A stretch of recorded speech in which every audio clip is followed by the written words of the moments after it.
안녕하세요. 리마크 영어 국어학원 중등 강사 국어 파트 강혜원입니다. 우선 우리 은가람 중학교 3학년 친구들 1차 지필평가가 마무리됐습니다. 우리 친구들 진짜 너무너무 고생했고 너무너무 수고했어요. 좋은 성적 그리고 받은 것 같아서 저도 기분이 좋습니다. 그리고 이번 중간고사는 우리가 배웠던 거에서 거의 그대로 나왔었어요. 그래서 실수만 안 했으면 충분히 풀 수 있었던 문제들이라 생각합니다. 지금부터 은가람 중학교 3학년 친구들의 그 국어 시험에 대해서 좀 깊게 분석을 해보려고 합니다. 우선 출제 분석을 보시면요. 이번에 시험 범위는 1단원, 2단원, 4단원 이렇게 나왔었어요. 대신 1단원의 소단원인 봄의 이성부의 이제 봄 작품 그것뿐만 아니라 외부 지문도 같이 나왔었습니다. 이문재의 봄날 그리고 정호승의 윤동주 시집이 든 가방을 들고 또 김수영의 어느 날 고궁을 나오면서 다음 문법 파트에서는 그 2단원 문장 성분에 관한 문제들이 나왔었는데요. 2-1단원의 문장의 짜임과 양상에 대해서 나왔었습니다. 그 다음에 함께 살아가는 우리 그 마지막 4단원 파트가 나왔었는데 4-2단원에 속해 있는 그 자신있게 말하기 부분이 문제로 출제가 됐었어요. 이 부분은 시험지를 봤을 때 그 지문을 좀 더 차근차근히 읽었으면 충분히 풀 수 있었던 문제들이라 생각합니다. 또한 외부 지문도 나왔었는데요. 이 외부 지문은 어떤 수능에 나오는 작품도 아니었었어요. 한 신문의 오피니언 같은 글이었습니다. 오은의 시를 읽는 이유에 관한 글이었는데요. 이 부분도 제가 충분히 알려줬던 대로 한 문제가 딱 적중하듯이 나와가지고 그렇게 보시면 될 것 같습니다. 그래서 문학 파트가 이번엔 배점이 좀 더 컸었습니다. 하지만 문법 파트도 비등비등하게 5점짜리 문제들이 꽤 나왔었어요. 그래서 문학 파트는 57점, 그리고 문법 파트는 43점. 총 문항은 23문제가 나왔고요. 딱 영역별 비중을 보시면 그래도 문학이 좀 더 앞선 모습을 보이고 있죠. 문학 파트나 문법 파트 비중으로 봤을 때는 어떻게 보면 지금 수학 능력 평가랑 비등비등하게 나오고 비등비등한 비중으로 좀 나오고 있다고 생각이 듭니다. 시험 총평은 대체적으로 중 정도에 속한다고 생각해요. 2025학년도 1학기 그 은가람 중3 국어 중간고사에서는 전체적으로 이제 23, 23문항이었고요. 약간의 한두 개의 고난도 문제라고 볼 수 있을 만한 게 있어서 학생들이 충분히 혼란스러울 수 있었다고 생각합니다. 하지만 그 고난도 문제도 어떠한 문맥을 잘 파악했고, 이 지금 선지가 다른 말로 바꿨을 때 이 선지로 볼 수 있구나를 그 연결점을 충분히 찾았으면 고득점을 맞을 수 있으리라 생각합니다. 이번 시험에서는 대체적으로 한 3가지 정도의 경향성이 두드려졌다고 볼 수 있는데요. 우선 첫 번째는 학생들의 꼼꼼함이 정말 수반되어야 하는 문제들이 다수 있었습니다. 이 학생들이 시험지를 제가 받았을 때 딱 선지를 보면은 선지 중에 앞부분만 보고 이거 맞아 라고 이렇게 넘어간 부분들이 꽤 좀 있었습니다. 하지만 그렇게 하면 안 됐었고 이 선지를 앞부분뿐만 아니라 뒷부분까지 본 다음에 화자가 정말 긍정적이었는지 뭐 부정적이었는지 어떤 어조였는지 그런 시어였는지 그런 상징이 있었는지 등등을 좀 꼼꼼히 따져봤어야 했습니다. 예를 들어서 이제 문제 7번 같은 경우는 이 작품을 보는 관점에 따른 문제들이 나오는데요. 이게 답이 5번이었습니다. 5번 같은 경우에는 이것이 반영론적 관점이다가 아니라 그 표현론적 관점이다라고 보는 그런 문제들이 있었는데 이 작가가 생각하는 이라고 해가지고 친구들이 이거는 무조건 표현론적 관점이지 라고 넘어가는 부분들이 볼 수 있었습니다. 그리고 두 번째는요. 학생들이 좀 낯설어야 할 문제 유형이 존재했었습니다. 문제 14번 같은 경우에는 이제 문법 문제였던 걸로 기억하고 있는데 그 빈칸에 밑줄을 치고 어떤 완성된 문장을 생각해야 풀 수 있는 문제였습니다. 이 부분들은 학생들이 그 서술어에 그 앞에 나와 있는 부사어라던가 어떤 목적어라던가 이러한 알맞는 문장 성분을 좀 최대한 그 서술어에 맞춘 그런 문장 성분들을 잘 알고 있었어야 풀 수 있었던 문제라 생각합니다. 그리고 세 번째는 그 작품들을 서로 엮어서 만든 문제들이 출제가 많이 됐었습니다.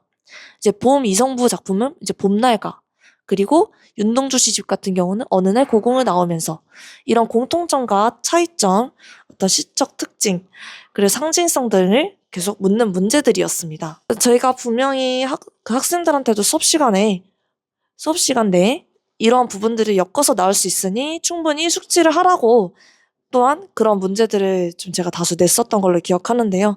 네, 그래서 친구들이 잘 풀 수 있었던 것 같습니다. 기본적으로 좀 교과서나 그런 외부 지문에 대해서 충분히 숙지하고 있는지를 확인하기 위해 약간 다양한 문제 유형이 출제가 되었었습니다.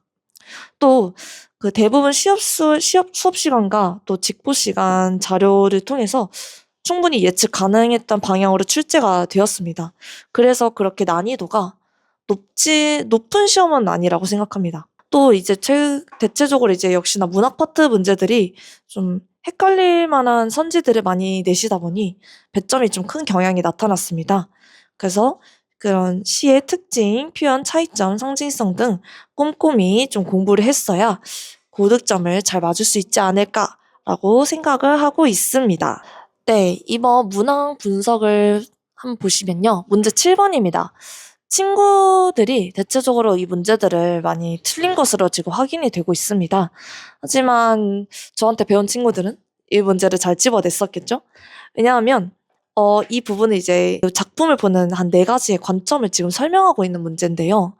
여기에서 봤을 때 5번에서 이제 이 시는 전체적으로 이 작가가 생각하는이라는 함정에 친구들이 많이 걸렸던 것 같습니다.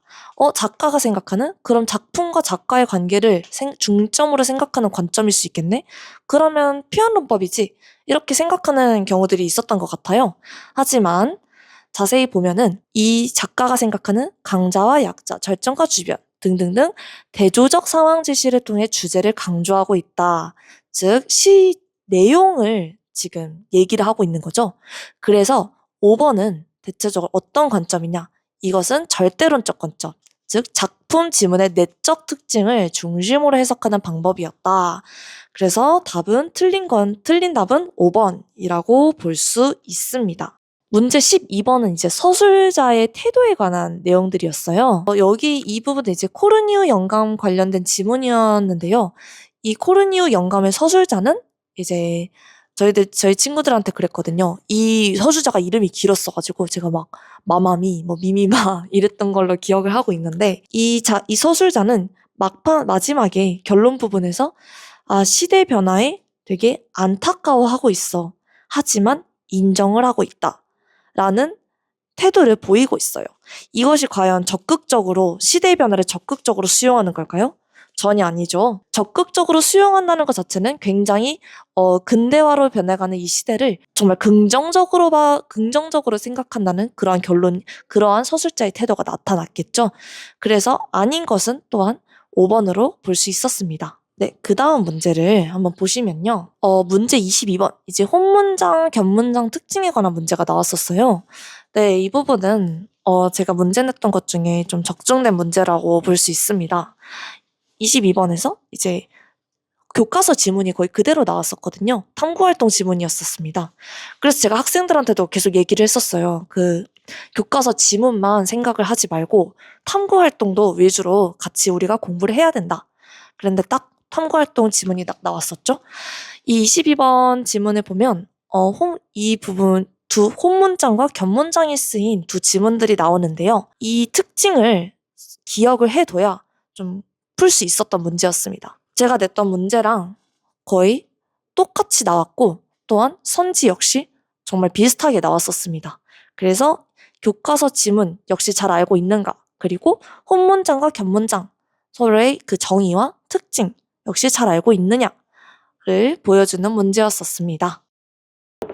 네, 다음 문제 확인해 보시면 문제 8번인데요.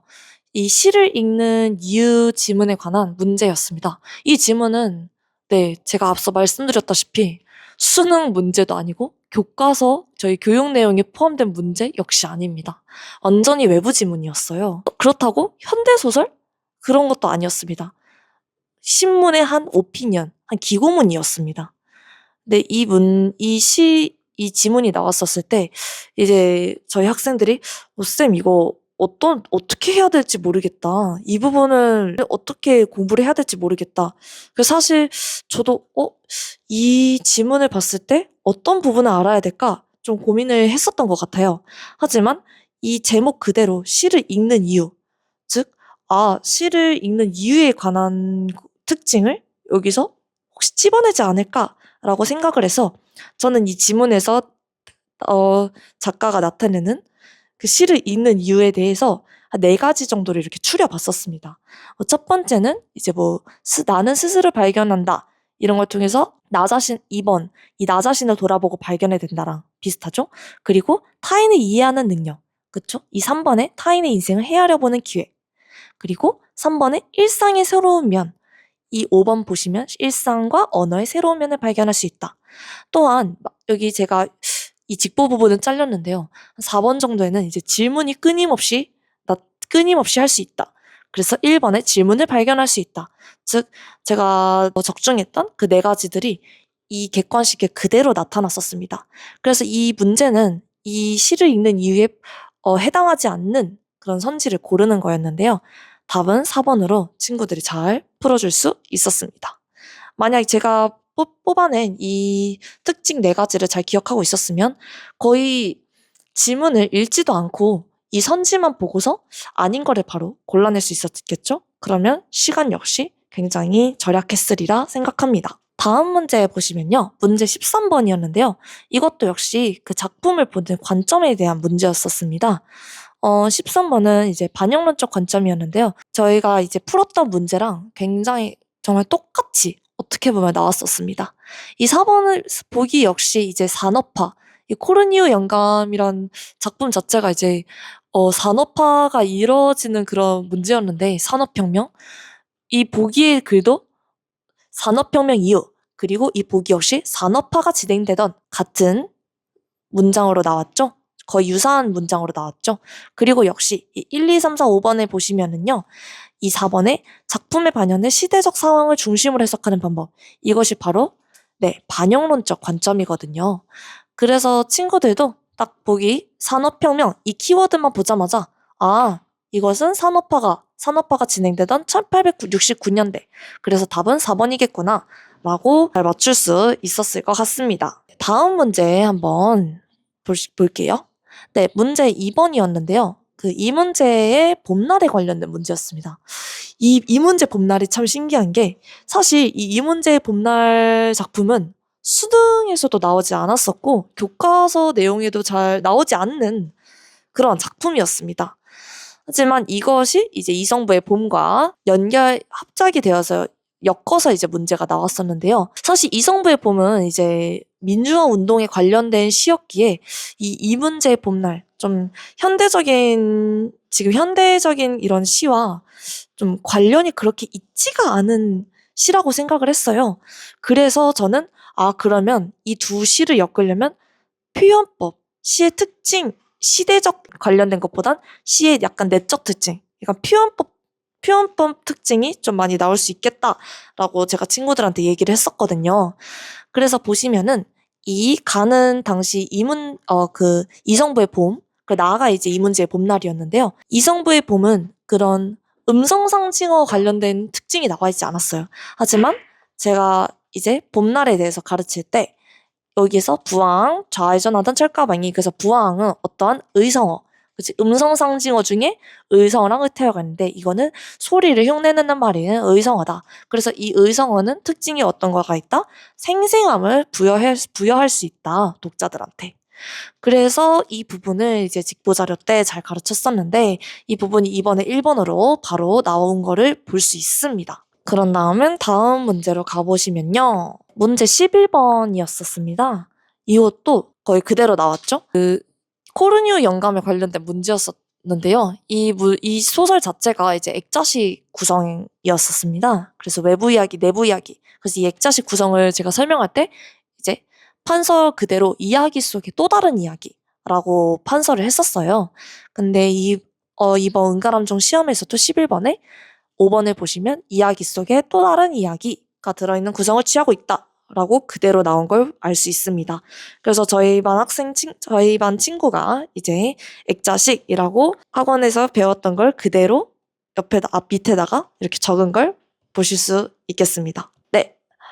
우선은 이렇게 시험 분석은 대체적으로 마무리를 드립니다. 이번 중간고사를 이제 넘어서 이제 다음 기말고사를 좀 확인을 할 때 이번 응가람종 친구들이 이제 문학이랑 문법 파트를 위주로 많이 나갔었어요. 그래서 이번엔 이제 다음 기말고사를 볼 때는 비문학 비문학 위주의 이제 단원들이 나올 거라 생각합니다. 그래서 이 기말고사를 이제 준비하기 위해서는 저희 학원에선 이제 비문학 위주의 문제풀이를 좀 나아가야 된다고 생각을 합니다. 그럼 이 비문학을 먼저 풀려면은 무엇이 먼저 기초가 되어야 되냐?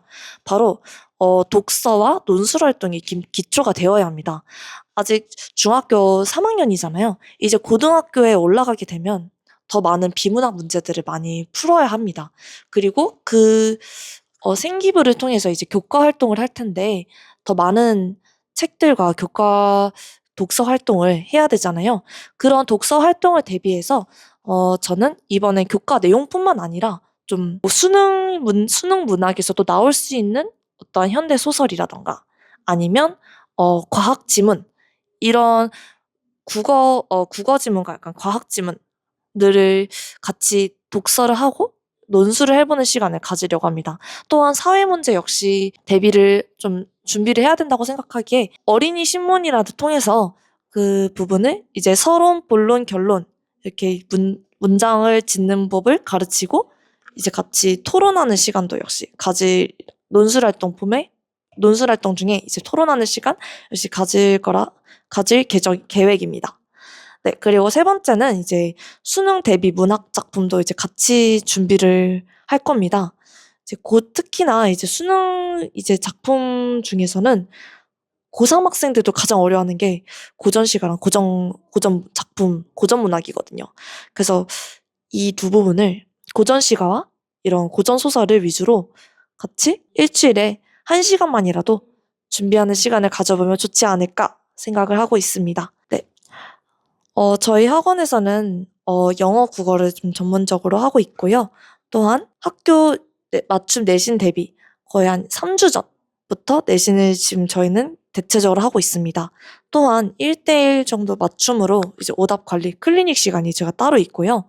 또한 저희 조교님들 역시 네, 공부를 굉장히 잘하시는 분들이라서 어떤 문제들 물어보셔도 충분히 답하실 수 있는 그런 조교님들도 같이 계십니다.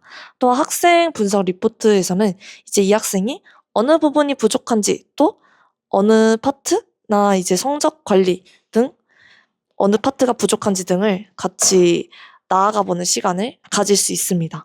중간고사 이후에 이제 국어 수업은 이제 5월 10일부터 시작되고요.